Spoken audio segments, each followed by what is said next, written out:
Hello guys, welcome back again to my channel bersama saya Hansen di sini dan seperti biasanya setiap harinya saya akan buatkan video seputar cryptocurrency. Apa kabar kalian hari ini semuanya? Semoga dalam keadaan yang baik-baik saja.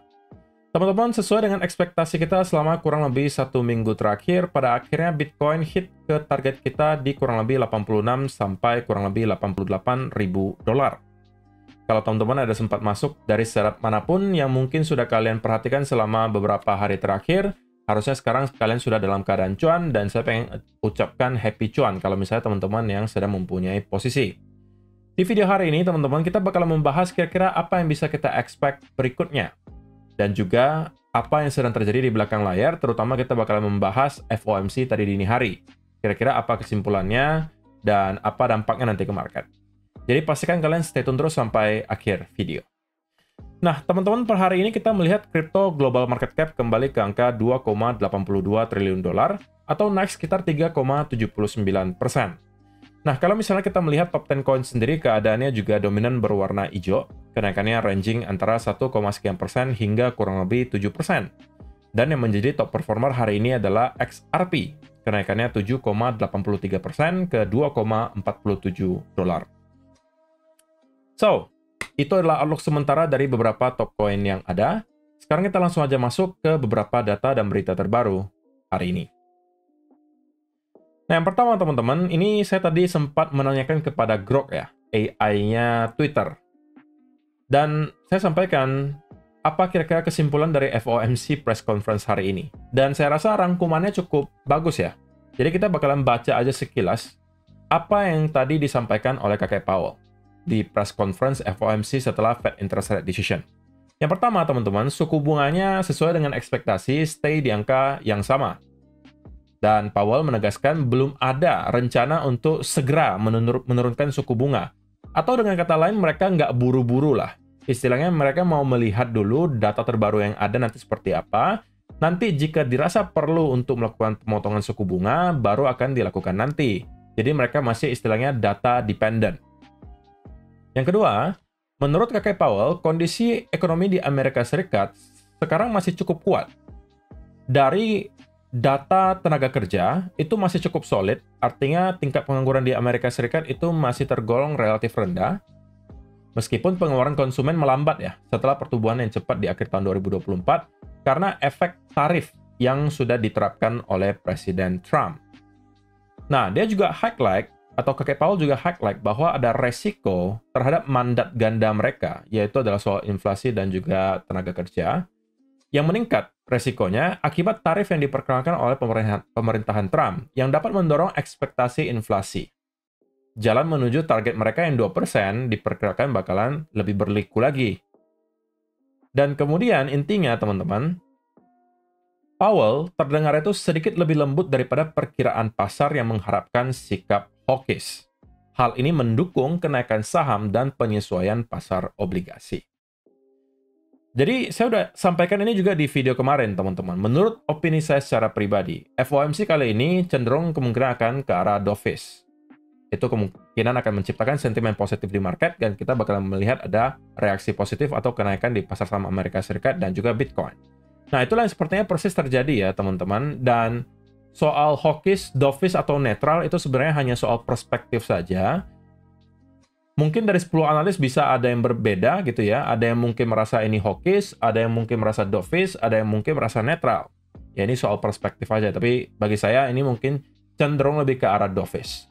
Bukan hanya karena ya mereka menyampaikan bahwa mereka sekarang melihat perekonomian di Amerika Serikat itu masih cenderung cukup kuat.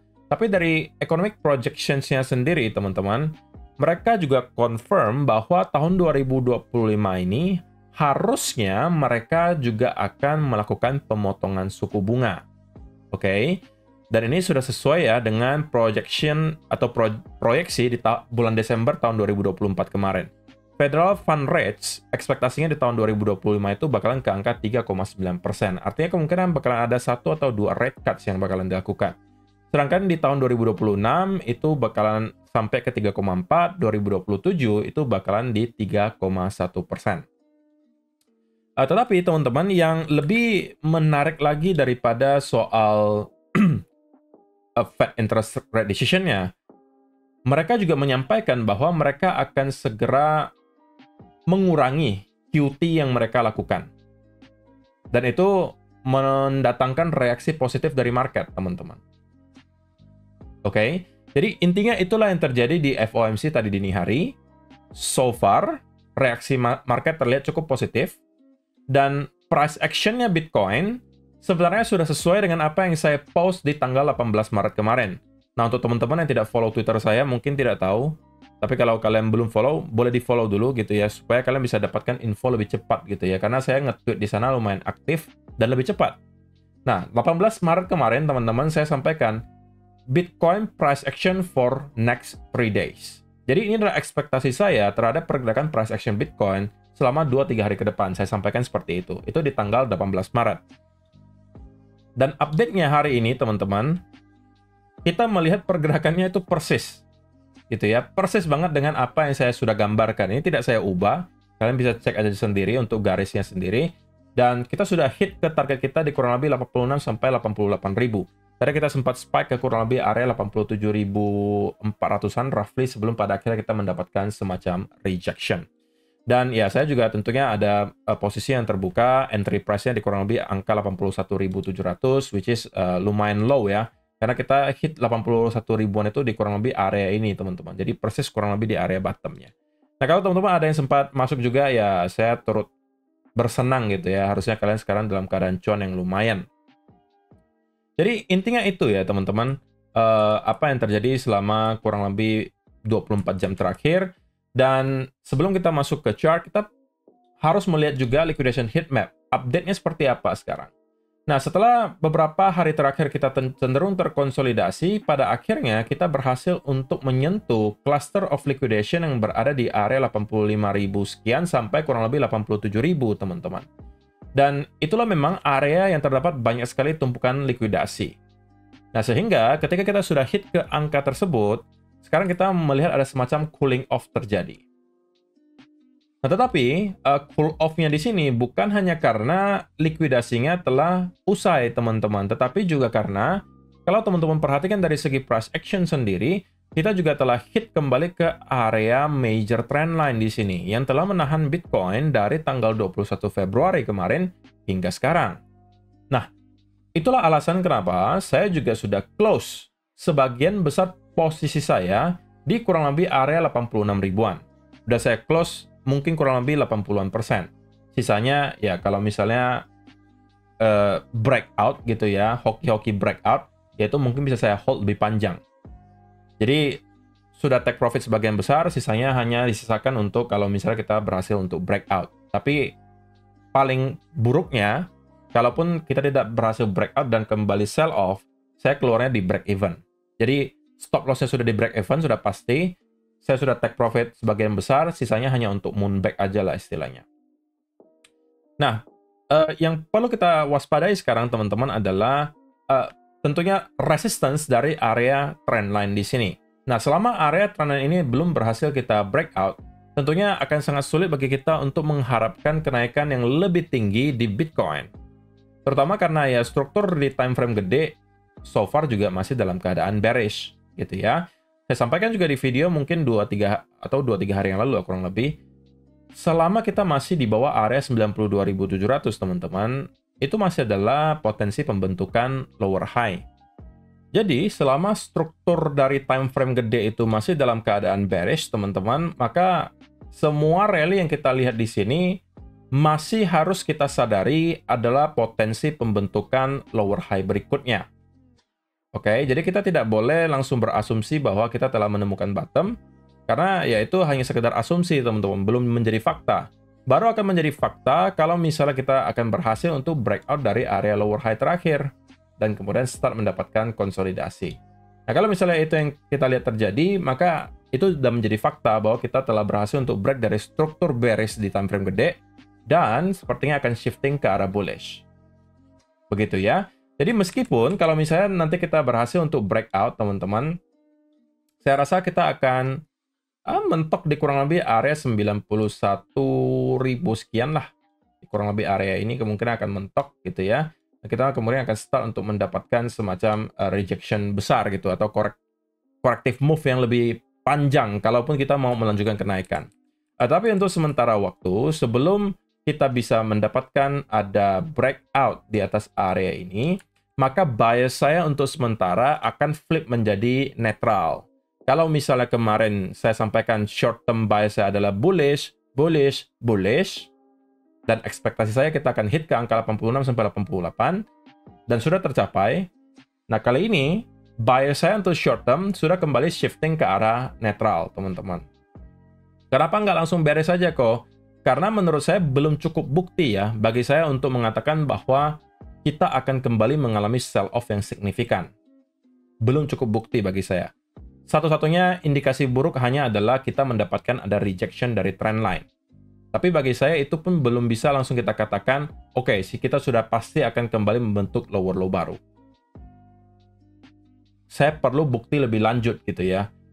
At least gitu ya, kalau kita mau mengatakan kita sepertinya bakalan kembali mendapatkan lower low baru, saya mau melihat ada sell-off yang signifikan, and then diikuti semacam bearish continuation pattern.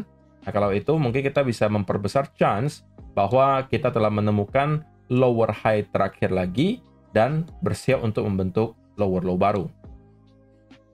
Jadi, kesimpulannya begini teman-teman. Untuk short term, bias saya netral, yang artinya sekarang adalah no trading zone buat saya. Kecuali nanti saya mendapatkan ada setup yang cukup rapi untuk short, katakanlah, saya mungkin akan kabarkan, mungkin di Twitter gitu ya.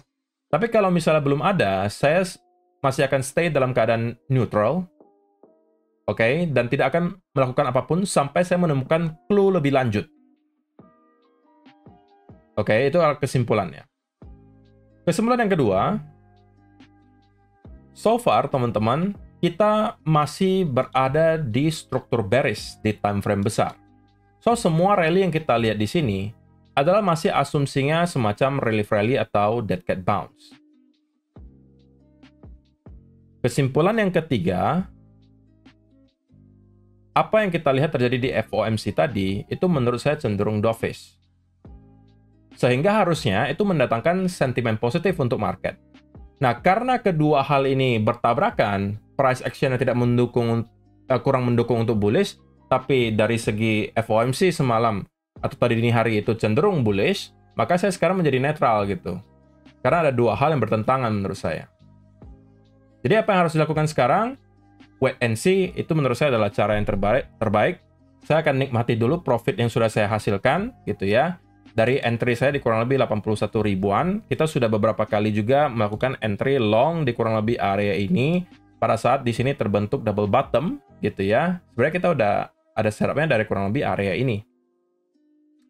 So, tidak ada alasan bagi kita untuk buru-buru kembali masuk ke market, hanya karena mungkin kita lagi win streak gitu ya, lagi misalnya setup 2-3 kali terakhir profit, itu bukan berarti kedepannya kalian akan terus profit, teman-teman. Kalau kalian buru-buru masuk ke market tanpa ada setup yang rapi, maka kalian bersiap gitu ya, untuk menghilangkan semua profit kalian yang telah capek-capek kalian kumpulkan selama beberapa waktu terakhir. Jadi pastikan jangan lakukan hal tersebut, kadang-kadang hal terbaik yang bisa kalian lakukan sebagai seorang trader adalah wait and see terlebih dahulu, sampai dengan pada saat kalian temukan clue yang terbaru, kemudian setup yang rapi, baru nanti kita masuk lagi. Oke? So, itu aja untuk video hari ini, teman-teman. Terima kasih untuk kalian yang telah menonton sampai selesai. See you in the next video. Bye-bye.